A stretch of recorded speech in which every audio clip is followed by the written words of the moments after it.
My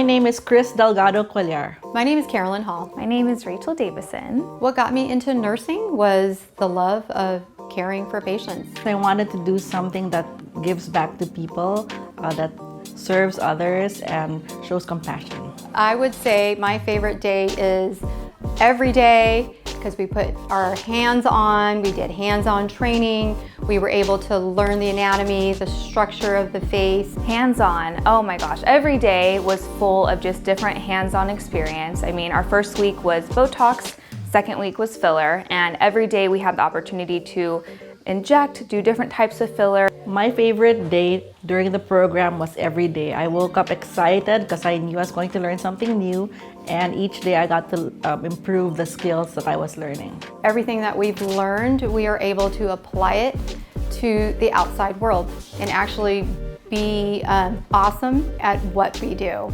And I think it was just very fulfilling. I would highly recommend this program to anyone who wants to get into aesthetics, primarily because you get 2 weeks of everyday training and really good instructors. You guys are absolutely amazing. If I had to pick a favorite, I would just say that this spa is awesome. You guys are so welcoming, so encouraging. You make not only us feel absolutely gorgeous and beautiful, but every single client that comes in, you guys make us feel welcome.